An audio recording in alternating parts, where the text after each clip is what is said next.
esta hora tenemos conectado ya al presidente del Consejo de Ministros, el doctor Ernesto Álvarez, que nos atiende luego de conseguir o de obtener el voto de confianza el día de ayer con una votación importante, 79 votos a favor, 15 en contra y apenas 5 abstenciones. Premier, muy buenos días y gracias por atender a RPP. Muchísimas gracias, Mávila. Encantado de estar en su espacio. Bien, lo primero que queríamos preguntarle es si usted ya conocía del apoyo que recibiría en el Congreso de la República. Se decía incluso que antes de la presentación había 69 votos, por lo menos garantizados. Yo, por indicación del presidente Gerí, me estuve recorriendo el Congreso con reuniones con diversas bancadas para exponerles la idea del gobierno, los 3 ejes fundamentales y nuestro convencimiento de que este es un gobierno provisional, que es de carácter urgente, la lucha contra la criminalidad y la voluntad de actuar de la manera más responsable y seria posible. Claro. Y felizmente fue captado el mensaje. Buenos días, doctor Ernesto Álvarez, presidente del Consejo de Ministros. Usted ordenó muy bien en 24 páginas su intervención, destacando 4 capítulos. Uno de ellos tiene que ver con la economía y el destrave de obras públicas paralizadas. Dio datos con mucha precisión sobre esto.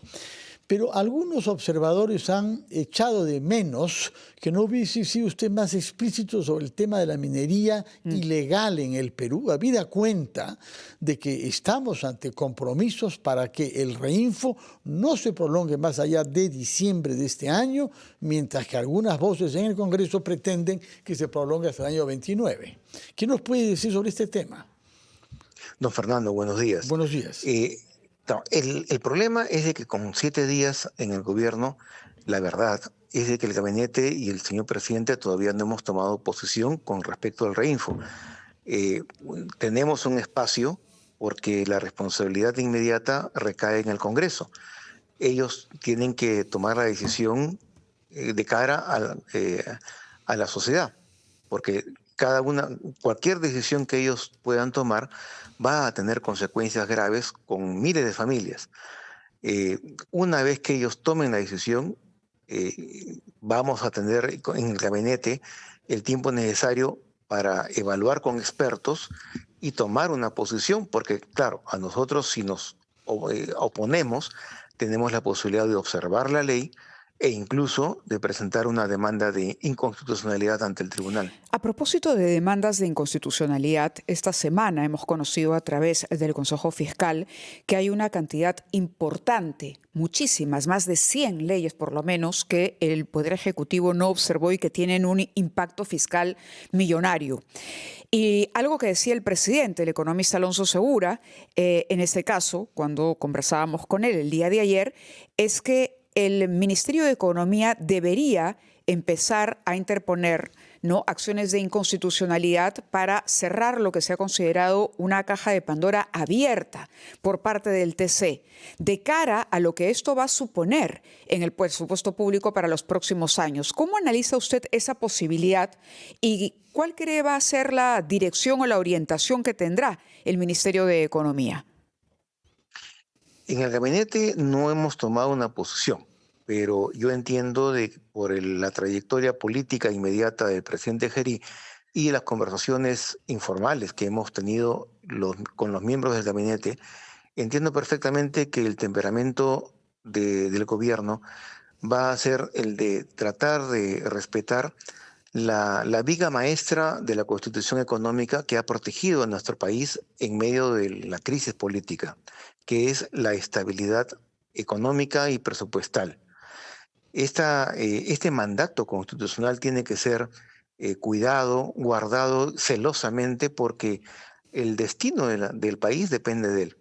Por tanto, yo entiendo perfectamente, porque enseño política y constitución en el doctorado de la Universidad San Martín, de que la necesidad de los congresistas es de recoger las necesidades y urgencias de sus propios electores. Por tanto, hemos tomado conocimiento en estos días Sí, con los gobernadores regionales, con alcaldes que han venido aquí y se han reunido de las necesidades urgentes, del descuido que ha tenido el Estado peruano durante muchas décadas. Y es conmovedor escucharles lo mucho que necesitan un camino, un puente, un hospital y la parálisis de los proyectos.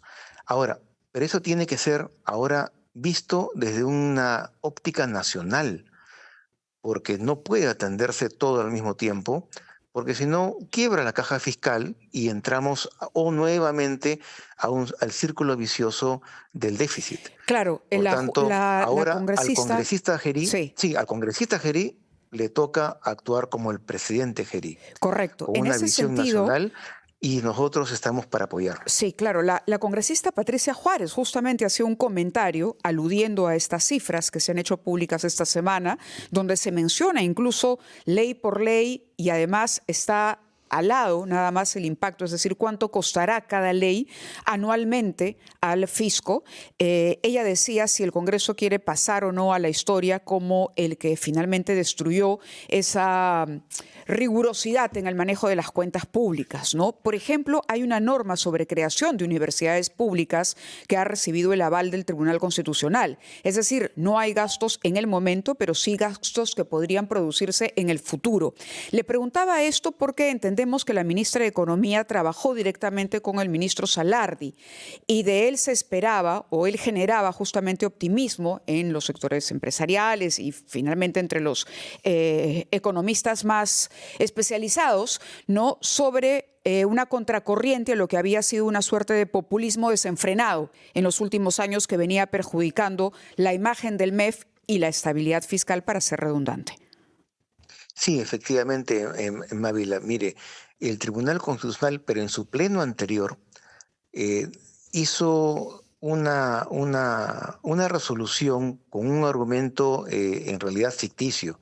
Ujú. Él determinó de que el Congreso no alteraba el mandato constitucional si es que preveía el gasto para el siguiente presupuesto, para el Ajá, siguiente sí. año fiscal. Ahora, pero esto es una alquimia constitucional. En el momento que el presidente Gerí considera adecuado, presentaremos una demanda en una demanda de inconstitucionalidad, porque esto es falso. O sea, el Congreso, por mandato de la Constitución, no debe, no solamente que no puede, sino que no debe crear gasto, porque la misma naturaleza de la composición política del Congreso hace que los congresistas dependan de sus electores. Eso es bueno en democracia, pero sin un Senado y sin un gobierno que sea responsable y serio, esto puede propiciar un caos, De acuerdo. puede desbordarse y este gobierno, yo entiendo que tendrá que hacer lo adecuado para dejar al siguiente los recursos adecuados para hacer ya un quinquenio de recuperación económica y de recuperación política. De acuerdo, señora y ministro Álvarez, junto a estos temas de obras trabadas y de economía, usted subrayó como uno de los 4 pilares de su gestión una búsqueda de reconciliación entre peruanos. Y cuando uno habla de eso, piensa sobre todo en el malestar que ha quedado persistente en el sur andino después de las manifestaciones y las matanzas que se produjeron a inicios del gobierno de la señora Boluarte, tanto más que fueron agravados por declaraciones hostiles, para no decir agresivas, de ella. ¿Qué iniciativas piensa usted que se pueden tomar para que esta reconciliación se haga verdad ante peruanos que por una razón u otra consideran que han sido maltratados, desconocidos y humillados por el Estado peruano?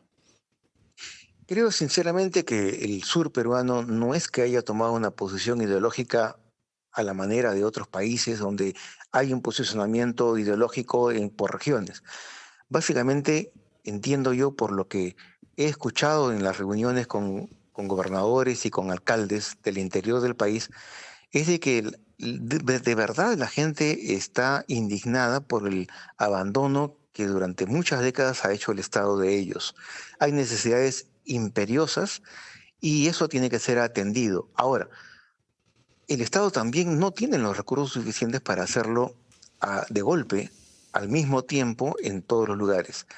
El sur tiene que tener un tratamiento especial y lo más importante es recobrar esa confianza que considero el presidente Geri lo va a intentar, pero en el fondo es tan grave la crisis de confianza, sobre todo del sur del país, que va a corresponder, me temo, no solamente al gobierno que provenga de las urnas del 2026, sino de gobiernos sucesivos. La herida es tan grande que debe irse cerrando de manera progresiva, paulatina, dentro de las posibilidades presupuestales y con los gestos políticos más adecuados, y para eso tenemos que elegir bien. Ahora sí, no puede haber en la segunda vuelta elección del mal menor, o elección por susto, o elección por simplemente por la predilección en la cola de votación, etcétera. Los peruanos ahora sí sabemos de que el caos nos espera, la crisis se puede ahondar si es que no elegimos bien y si es que no tomamos las decisiones de manera responsable. Claro, justamente por eso le tocábamos el tema del impacto fiscal, porque esas crisis suelen incubarse y realmente ahora no sentimos el impacto, pero eso, digamos, con un panorama internacional diferente al que hoy tenemos, sí puede suponer un costo importante y generar problemas económicos más adelante, de aquí a algunos años por lo menos, y según han advertido. Ahora, por otro lado, quería preguntarle también sobre el estado de emergencia. Los críticos del estado de emergencia dicen que es una medida que ya está demostrado no da resultados, ¿no? Y que por otro, el gobierno habría adoptado para neutralizar las movilizaciones que han sido convocadas para los próximos días. ¿Cómo responde usted a esas críticas? En principio, los estados de emergencia existen en todas partes del mundo desarrollado. O sea, el estado de excepción en sus dos vertientes ha sido desarrollado en la Constitución de 79 y la Constitución del 93. Es un marco jurídico que permite a las fuerzas de seguridad actuar en momentos de emergencia, en momentos de urgencia. En este caso, es necesario, ante bandas organizadas, bandas criminales que ejercen violencia, pero que se encuentran localizadas en algunos puntos de la capital, lugares donde se alquilan armas, lugares donde se acumulan explosivos, lugares y celulares y cuentas de banco en las cuales se, transita el dinero. Es necesario tener el marco jurídico adecuado para que las fuerzas de seguridad intervengan en esos lugares, para que intervengan esas cuentas, para que intervengan los teléfonos sin los requerimientos que constitucionalmente son los adecuados en un momento de paz y tranquilidad. Por tanto, sí, o sea, hay un efecto positivo en tanto exista el nivel de operatividad y el nivel de inteligencia necesarios. Por eso es que se han conformado comités tanto de operaciones como un comité de inteligencia que una los servicios y las fortalezas, no solamente de la policía, no solamente de la unidad de inteligencia financiera, sino también inteligencia de las Fuerzas Armadas. A diferencia de eventos anteriores, de estados de emergencia anteriores, el objetivo primordial no es tratar de ganar una imagen ante la población, ni siquiera de tratar de evitar protestas, sino esencialmente de comprometerse por una lucha contra el crimen que aspiramos y entendemos perfectamente que no va a ser superado, no va a ser eliminado, pero por lo menos darle los golpes adecuados para debilitarlo y permitir que el próximo gobierno complete la labor ya en circunstancias regulares, en circunstancias normales. En esa línea, ¿cuál es la posición del gobierno frente a las denominadas leyes procrimen, que justamente son el motivo de muchas de las movilizaciones que se han convocado, de varias de las convocatorias que se han hecho para protestas? Tendrán que ser analizadas una a una. Por ejemplo, En ese grupo de leyes, denominadas leyes pro crimen, se han colocado, por ejemplo, la posibilidad de que el policía haga uso de su arma y no sea detenido. Eso, por ejemplo, tiene que ser apoyado porque en este momento las Fuerzas Armadas y las Fuerzas Policiales tienen que ser protegidas. Pero cabe la posibilidad de que, por ejemplo, en lavado de activos sea perceptible la figura aprobada por el Congreso. Cierto es de que el lavado de activos posiblemente no pueda ser el cajón desastre que pueda incorporar todas las figuras que los fiscales no logran perfeccionar en cuanto a lograr una teoría del caso. Mm. Y normalmente se ha hecho uso del lavado de activos como un joker, como un Comodín. elemento de solución fácil.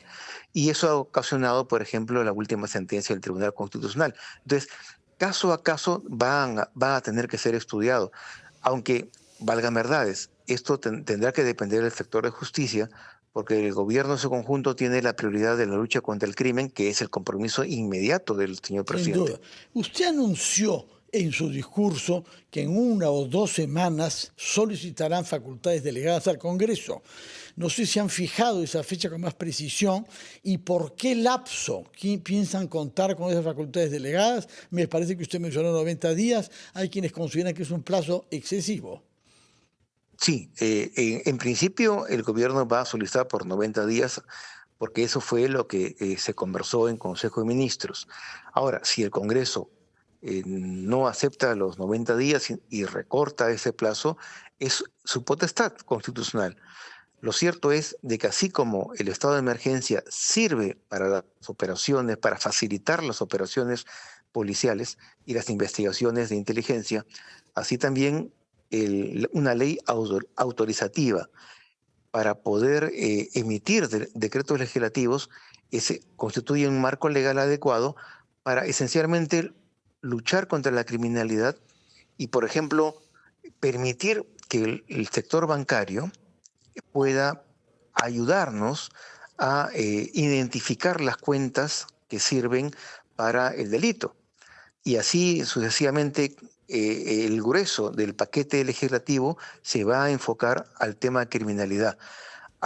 Tengo entendido de que el Ministerio de Economía también tiene algunas propuestas de decretos legislativos y eso lo vamos a ir evaluando, pero en sí se trata de enfocar la emergencia.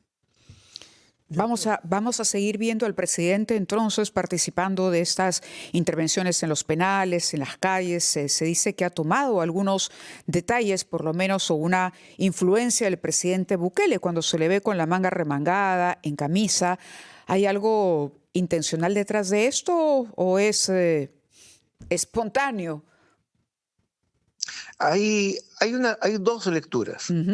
La primera es que el presidente Geri es una persona bastante joven y eso ya los miembros más experimentados del gabinete lo hemos conocido, lo hemos sufrido en carne propia porque él se acuesta muy tarde y se levanta de madrugada y exige a los ministros de Defensa del Interior y el de Justicia ese ritmo. Eso es cierto, o sea, ese es su estilo personal y es valioso porque ha logrado un apoyo significativo en la opinión pública que le ha dado un espacio político adecuado para, de cierto modo, ganar cierto nivel de confianza para las medidas que se han de tomar. Ahora bien, el estilo Bukele tiene cierta popularidad en algunos sectores de la opinión pública, pero corresponde a otro escenario. Bukele es un personaje de Centroamérica que gobierna con mandato popular durante un periodo prolongado, tiene la posibilidad de reelegirse, y eso es un escenario absolutamente contrario al nuestro. Este es un gobierno provisional de 9 meses, en lugar que en realidad no son 9, porque con un gobierno electo se reduce a 6, y nuestra voluntad es actuar siempre dentro de la Constitución y del marco legal. Los profesionales que integramos el gabinete ministerial no estamos dispuestos de ninguna manera a ensuciar nuestra trayectoria personal y profesional actuando de una manera ilegal. Por tanto, hay bastantes diferencias, aunque hay que reconocer que los gestos políticos son importantes para muchos sectores de la población, y eso hay que aprovecharlo. Si el presidente tiene ese estilo, ¿por qué alguien podría decir, no, póngase un saco y corbata y finja ser lo que no es? Muy bien, muchas gracias, señor presidente del Consejo de Muchísimas Ministros. gracias, don Fernando. Ernesto Muchísimas gracias, Álvarez Mabel. Miranda. Buenos días. Esperemos que pueda venir presencialmente a RPP, sobre todo cuando se haya presentado la solicitud de facultades delegadas, que usted ha dicho dentro de 1 o 2 semanas. Quedamos pendientes de eso y ojalá que pueda Encantado. honrarnos con su presencia acá en la cabina de RPP, señor primer ministro.